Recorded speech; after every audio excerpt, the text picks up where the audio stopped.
Uh, Prithvi, the war Anna Hazare and team are fighting will be long drawn. I think, Ashwin, you also agree. It's not easy. You don't think that overnight everything will change.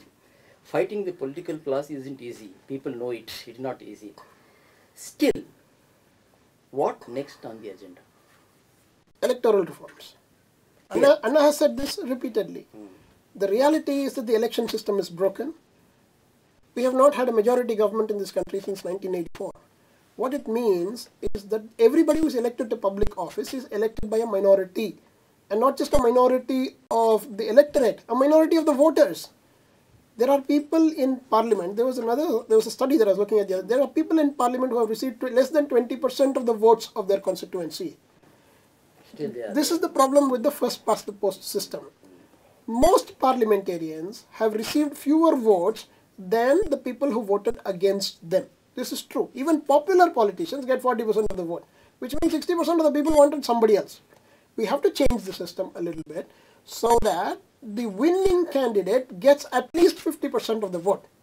Make it mandatory. Number one. Yeah. Second, if voters don't like any of the candidates on the ballot box in front of them, they should have a way of indicating that and saying, we don't want these jokers, let there be somebody else on these things. So certain things in the law need to be changed. Keep in mind one thing, sir. If you look at South Korea, if you look at Brazil, if you look at Germany, if you look at South Africa, these are respectively probably the most successful countries in their continents. Each one of these countries has good electoral law, making sure that the people who come through the system are truly widely representative, that they have to meet a threshold of acceptance by the people. So we need this country. This country. And it is not simply to fix things in India. If you want to be competitive globally, you have to give yourself the best possible system to compete globally. You can't say, I'll go with any ad hoc system that works well in India, and this jugaad should somehow make India competitive. It won't work. Right. One parting shot for both of you. Usually it is in a lighter vein. I just take it. Cynics have to say this. This is what cynics say about you people. Like page 3, where we see the usual faces. During anti-corruption rallies too, we see the same activists. Your take on this, please.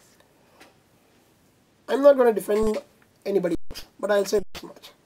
I believe that over the past few years, I have worked on important issues of the city, both on governance issues, on legislative issues, on administrative matters, on things like public transport, traffic work. I believe that there are lots of things that we all can do, and there are lots of things that we have done. On solid waste management in the city, on lake development. The same people who are demanding good anti-corruption legislation have also been involved in some of the most important developments on the civic front in this city. If I'm on page 3 today, it is not because of the anti-corruption movement. It is because we have substantially engaged with the issues of the city and put forward workable solutions in many cases, some of which have also been adopted by the government itself. Therefore, I don't think it's fair to say that people suddenly landed up on page. That's absolutely right. Your take on this, Prithvi? I think it's to a certain extent true that before the India Against Corruption campaign, I think there were fewer people who were willing, you have a lot of good people, a lot of people who want to fight against injustice. There were probably fewer people who were willing to publicly voice it. But I think that is the charm of this campaign. You will see very many hundreds of people who are today speaking against it. And I'm sure the page 3s will not carry enough space to cover all of them. Thank you so much, Ashwin and Prithvi. You have taken up a huge responsibility. One, to fight corruption. Another, to mobilize people to join the campaign. The second one is more difficult.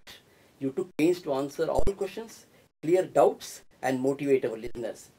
Hello Bangaloreans, please take your time out on August 16th. Come out in large numbers and lend full support to Anna Hazare's fight against corruption. Only a mass movement will yield results. That's all, listeners. I will be back next week, same day, same time. In the hot seat with me will be another from among the who is who of Bangalore. Have a nice weekend. This is Balram signing off.